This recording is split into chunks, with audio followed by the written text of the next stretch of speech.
que le message de ce matin, je disais que le message de ce matin est un message avec une grande. Dans le livre de Juges, au chapitre 6, nous livrons du verset 1 jusqu'au verset 6, et après du verset 11 au verset 13. La sœur Denis peut l'aider. Quand Pasteur Clarisse prépare Lamentation 5, verset 21, et le pasteur Boulou prépare Ésaïe 29, 14 et 23. Les enfants d'Israël firent ce qui déplaît à l'Éternel, et l'Éternel les livra entre les mains de Madian pendant 7 ans. La main de Madian fut puissante contre Israël. Pour échapper à Madian, les enfants d'Israël se retiraient dans les ravins des montagnes, dans les cavernes et sur les rochers fortifiés. Quand Israël avait semé, Madian montait avec Amalek et les fils de l'Orient, et il marchait contre lui. Les campés en face de lui détruisaient les productions du pays jusque vers Gaza et ne laissaient en Israël ni vivre, ni brebis, ni bœufs, ni ânes. Car ils montaient avec leurs troupeaux et leurs tentes, ils arrivaient comme une multitude de sauterelles, ils étaient innombrables, eux et leurs chameaux, et ils venaient dans le pays pour le ravager. Israël fut très malheureux à cause de Madian, et les enfants d'Israël prièrent à l'Éternel. Puis vint l'ange de l'Éternel, et il s'assit sur le térébinthe d'Ophra, qui appartenait à Joas de la famille d'Abiezer. Gédéon, son fils, battait du froment au pressoir pour le mettre à l'abri de Madian.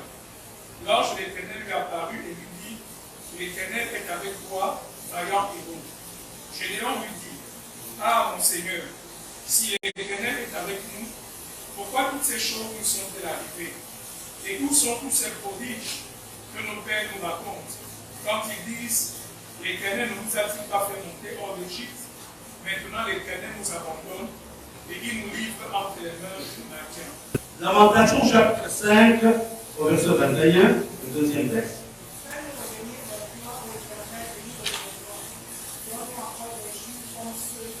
Termine avec Ésaïe 29, 14, 23. C'est pourquoi je frapperai encore ce peuple par des prodiges et des miracles. Et la sagesse de ces sages périra, et l'intelligence de ces hommes intelligents disparaîtra. Car lorsque ces enfants verront au milieu de l'œuvre de mes mains, ils sanctifieront mon nom, ils sanctifieront le Saint de Jacob, et ils craindront le Dieu d'Israël. Le thème sur lequel je voudrais qu'on parle ce matin, je l'ai intitulé Comme dit-on de Gédéon. Comme dit-on de Gédéon. Comme dit-on de Gédéon, n'oublions pas qu'il était Gédéon. Gédéon était un juge. Et ce texte, la période de Gédéon correspond un peu à notre période. Peut-être pas certaines personnes, mais beaucoup de gens peuvent se retrouver dans l'histoire de Gédéon. N'oublions pas que Gédéon, Dieu le suscite, pour sa période est une période qui intervient après 40 ans de succès d'Israël. Le pays fut en repos pendant 40 ans. Le pays d'Israël était prospère pendant 40 ans. Les rochers étaient prospères pendant 10 ans. Ta famille était prospère pendant tel nombre d'années. À qui s'adresse ce message d'abord? Ce message s'adresse à tous ceux-là qui ont connu la gloire, à tous ceux-là qui ont vu la main de Dieu, mais qui ne la voient plus aujourd'hui. Aux gens qui ont été acclamés hier, aux gens qui ont eu des facilités hier, mais qui ne voient plus ces facilités aujourd'hui. Et la deuxième catégorie à qui ce message s'adresse, ce sont des gens qui sont venus vers le Seigneur, comme disait le pasteur Eddy, mais qui ne connaissent pas c'est quoi la puissance de Dieu et la gloire de Dieu. Ils commencent même à douter si ce qu'on raconte de Dieu est vrai. Et la troisième catégorie à qui ce message s'adresse, il s'adresse aux hommes et aux femmes qui ont soif de la puissance de Dieu. La période de Gédéon est une période caractérisée par les hommes qui n'ont pas vu la main de Dieu, qui n'ont pas vu la puissance de Dieu, qui ont entendu parler de cela, mais qui ont commencé à douter. Gédéon en parle. Où sont les prodiges que nos pères nous racontaient? Combien d'entre nous ce matin ne se posent pas la même question? La période de Gédéon était une période qui était caractérisée par le fait que Dieu avait donné l'impression de ne plus s'occuper d'Israël. Ici, nous voyons que c'était une période caractérisée par la mise en cause de la puissance de Dieu. La période de Gédéon était caractérisée par les gens qui ont tourné le dos à Dieu. La période de de Gédéon a quelque chose de particulier. C'était quoi? C'était le fait que d'une façon inconsciente, ces gens cherchaient Dieu. Il a fait de l'histoire. La même personne qui avait douté de la puissance de Dieu. La même personne qui ne croyait plus en Dieu. C'est la même personne qui sera le champion de Dieu. Je dis à quelqu'un qui sera le champion de Dieu. C'est le même Gédéon que Dieu va utiliser. C'est le même Gédéon qui va donner la victoire à Israël au moyen de cruches sans armes et au moyen de flammes. Je dis à quelqu'un, cette période, c'est toi que Dieu va utiliser pour que ta famille soit sauvée. Dieu ne va pas passer par de grands spécialistes de la religion. Dieu passera par toi parce que tu es un Gédéon. C'est pas toi que Dieu va passer. Mais avant d'en arriver là, Dieu a fait quelque chose de bon. Dieu a créé un autre Gédéon.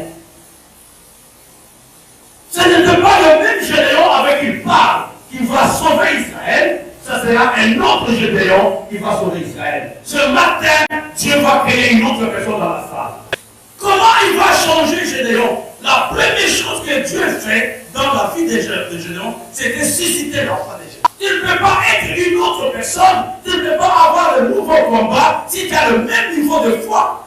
Il fallait que Gédéon ait une foi pour accomplir la mission qu'il attendait. La deuxième chose que Dieu fait, pour avoir un autre Gédéon, la première chose, il suscite la foi de Gédéon. La deuxième, il donne son esprit à Gédéon. Frère, on ne peut pas combattre, on ne peut pas gagner les âmes, on ne peut pas changer le milieu dans lequel si nous n'avons pas l'esprit de Dieu. Sans l'esprit de Dieu en toi, tu ne peux pas changer ton milieu. Sans l'esprit de Dieu en toi, tu ne peux pas résister quand la tempête vient. Sans l'esprit de Dieu en toi, tu ne peux rien faire pour Dieu. Tu seras un bon religieux. Mais la Bible nous dit qu'il fut revêtu de l'esprit de Dieu. Avant que Jésus ne commence le mystère, il avait d'abord été baptisé du Saint-Esprit. C'est cet esprit qui te change, qui t'aide à supporter, qui t'aide à patienter, qui t'aide à te relever quand tu tombes, qui t'aide à aider les autres, qui t'aide à t'investir dans le royaume de Dieu. Sans l'esprit de Dieu, tu seras un bon religieux. Tu ne peux faire rien de bon sans l'esprit de Dieu. Même voler, sans l'esprit de Dieu, on ne fait pas tout.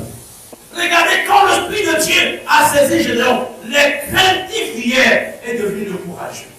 Et la troisième que Dieu avait fait avec Gédéon, il enlève la peur dans la vie de Gédéon.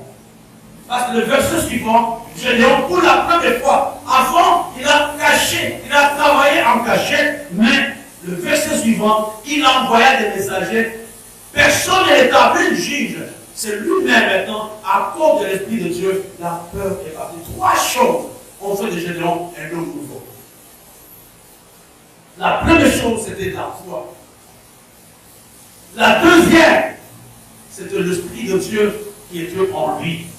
Et la troisième, Dieu l'avait délivré de la peur. Et nous comprenons, mes frères et sœurs, que si aujourd'hui, nous respectons cet ordre, les problèmes peuvent arriver, mais ils ne peuvent pas nous détruire. Une autre dernière chose que je vais vous donner dans la page de Gédéon. N'oublions pas que l'armée des Madianites était une armée nombreuse. C'était une armée qui était puissante. Gédéon n'avait pas beaucoup de gens. Il avait 22 000 militaires. Mais après la sélection, il est resté avec 300.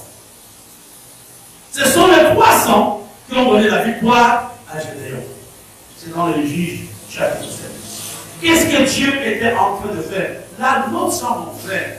Il n'y a pas de victoire s'il n'y a pas de renouvellement de l'intelligence. Dieu renouvelle la façon de penser de Gédéon. Avant, il pensait qu'il fallait avoir beaucoup de gens, mais Dieu lui montre le contraire. Tant que ta façon de penser n'est pas différente des gens de commando, n'est pas différent des gens de ta famille, tu ne peux pas aller loin, tu ne peux pas faire long feu. La façon de regarder Gédéon avait changé. Il a compris que la victoire n'était pas une conséquence de beaucoup de militaires, mais la La victoire était une conséquence de la confiance en Dieu. Quelle est la prière? La première prière, Seigneur, comme ce fut le cas de Gédéon, manifeste ta puissance dans ma vie et dans cette communauté.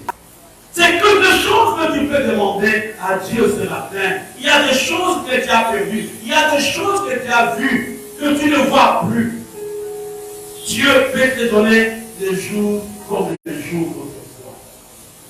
Montre-moi ta puissance par rapport à ma vie, par rapport à mon ministère, par rapport à cette église. Je veux voir que c'est toi le Dieu qui m'a appelé. Je veux voir que c'est toi le Dieu que j'adore. Au nom de Jésus, prions ensemble.